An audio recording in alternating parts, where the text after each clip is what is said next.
Albert Einstein once said, everybody's a genius, but if you judge a fish by its ability to climb a tree, it will live its whole life believing that it is stupid. Ladies and gentlemen of the jury, today on trial we have modern day schooling. Glad you could come. Not only does he make fish climb trees, but also makes them climb down and do a 10-mile run. Tell me, school, are you proud of the things you've done? Turning millions of people into robots, do you find that fun? Do you realize how many kids relate to that fish swimming upstream in class, never finding their gifts, thinking they are stupid, believing they are useless? Well, the time has come, no more excuses. I call school to the stand and accuse him of killing creativity, individuality, and being intellectually abusive. He's an ancient institution that has outlived his usage. So, Your Honor, this concludes my opening statement, and if I may present the evidence of my case, I will prove it. Proceed. Exhibit A. Here's a modern day phone. Recognize it? Here's a phone from 150 years ago. Big difference, right? Stay with me. Here's a car from today, and here's a car from 150 years ago. Big difference, right? Well, get this. Here's a classroom of today, and here's a class we used 150 years ago. Now ain't that a shame? In literally more than a century, nothing has changed. Yet you claim to prepare students for the future? But with evidence like that, I must ask, do you prepare students for the future or the past? I did a background check on you and let the record show that you were made to train people to work in factories, which explains why you put students in straight rows, nice and neat, tell them sit still, raise your hand if you want to speak, give them a short break to eat, and for 8 hours a day tell them what to think. Oh, and make them compete to get an A. A letter which determines product quality, hence grade A of meat.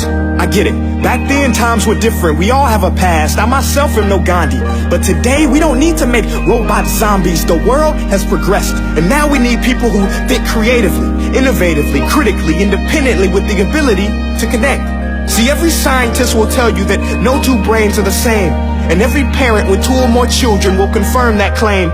So please explain why you treat students like cookie cutter frames or snapback hats, giving them this one-size-fits-all crap. Watch your language. Sorry, Your Honor, but if a doctor prescribed the exact same medicine to all of his patients, the results will be tragic. So many people will get sick, yet when it comes to school, this is exactly what happens. This educational malpractice, where one teacher stands in front of 20 kids, each one having different strengths, different needs, different gifts, different dreams, and you teach the same thing the same way?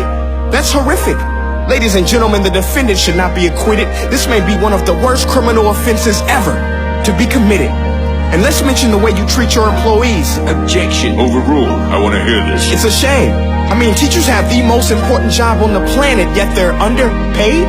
No wonder so many students are short-changed. Let's be honest, teachers should earn just as much as doctors, because a doctor can do heart surgery and save the life of a kid, but a great teacher can reach the heart of that kid and allow him to truly live.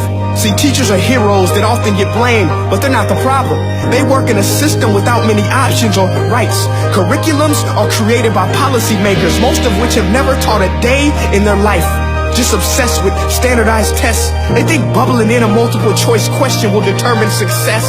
That's outlandish. In fact, these tests are too crude to be used and should be abandoned, but don't take my word for it. Take Frederick J. Kelly, the man who invented standardized testing, who said, and I quote, "These tests are too crude to be used and should be abandoned." Ladies and gentlemen of the jury, if we continue down this road, the results will be lethal. I don't have much faith in school, but I do have faith in people. And if we can customize healthcare, cars, and Facebook pages, then it is our duty to do the same for education, to upgrade it, change it, do away with school spirit, because that's useless. Unless we're working to bring the spirit out of each and every student, that should be our task. No more Common Core. Instead, let's reach the core of every heart in every class. Sure, math is important, but no more than art or dance. Let's give every gift an equal chance. I know this sounds like a dream, but countries like Finland are doing impressive things. They have shorter school days. Teachers make a decent wage. Homework is non-existent, and they focus on collaboration instead of competition. But here's the kicker, boys and girls. Their educational system outperforms every other country in the world. Other places like Singapore are succeeding rapidly. Schools like Montessori, programs like Khan Academy. There is no single solution, but let's get moving. Because while students may be 20% of our population, they are 100% of our future. So let's attend to their dreams, and there's no telling what we can achieve. This is a world in which I believe, a world where fish are no longer forced to climb trees. I rest my case.